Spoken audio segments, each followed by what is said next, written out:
Welcome to my channel, my subscriber. Thank you. This video sponsored by SBO Digital Marketing. Join SBO Digital Marketing work from home opportunity. Mobile based part time job perfect for student, homemakers and job seekers. Use your free time to earn. No fixed hours, work at yours, just share and publish content. Simple task, no selling, no referral. You have a Facebook, Instagram, YouTube channel. You are already eligible. Earn daily income with the instant payout. Start from day one. Send your mobile and name 99940160.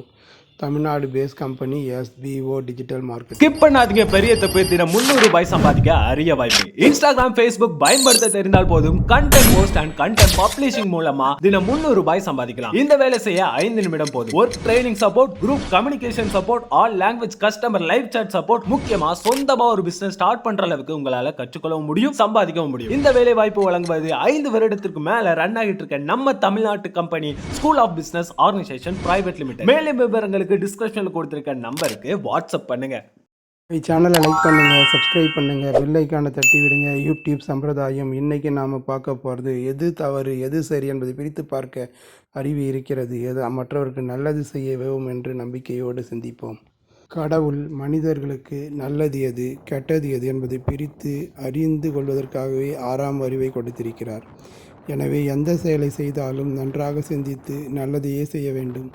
இதை தெளிவாக புரிந்து கொள்ள ஒரு குட்டி கதையை பார்ப்போம். ஒரு ஆசிரமத்தில் குரு ஒருவர் சிஷியர்களுக்கு பாடம் நடத்தி கொண்டு இருந்தார். நாம் எப்போதும் நல்லதையே நினைப்போம், நல்லதையே செய்வோம் என சொல்லி கொடுத்து கொண்டிருந்தார். அப்போது ஒரு சீடன் எழுந்து, குருவே, நல்லது கெட்டது இது இரண்டையுமே கடவுள்தானே படைத்தார். எனவே நாம் நல்லது செய்யாமல் கெட்டது செய்தால் என்ன என்று கேட்டார். அதற்கு குரு அப்போது எந்த பதிலும் சொல்லாமல் பேசாமல் போய்விட்டார். அன்று இரவு படுப்பதற்கு முன்பு எல்லா சிஷியர்களும் பால் கொடுக்கப்பட்டது. அப்போது குரு வேலையாட்களிடம் சொல்லி அந்த கேள்வி கேட்ட சிஷியனுக்கு மட்டும் பாலுக்கு பதில் சாணியை கரைத்து கொடுக்க சொன்னார்.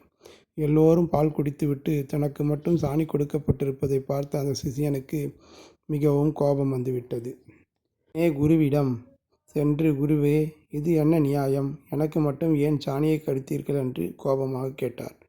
அதற்கு குரு சிரித்து கொண்டே, பால், சாணி இவை இரண்டையுமே பசுதானே கொடுக்கிறது. அது இரண்டில் எதை குடித்தால் என்ன என்று கேட்டார். இதை கேட்டதும் சிஷியனுக்கு குரு ஏன் இவ்வாறு செய்தார் என்பது புரிந்தது. சிஷியனுக்கு தன் கேள்விக்கான பதில் விளங்கியது. இந்த கதையில் சொன்னது போலதான் எது சரி எது தவறு என்பதை பிரித்து பார்த்து தெரிந்து கொள்வதற்காகவே அறிவு இருக்கிறது. அதை பயன்படுத்தி எதை செய்தாலும் மற்றவர்களுக்கு நன்மை பயக்கும், எதை செய்தால் தீமையில் முடியும் என்பதை சிந்தித்து நல்வழியில் செல்ல கற்றுக்கொள்ள வேண்டும்.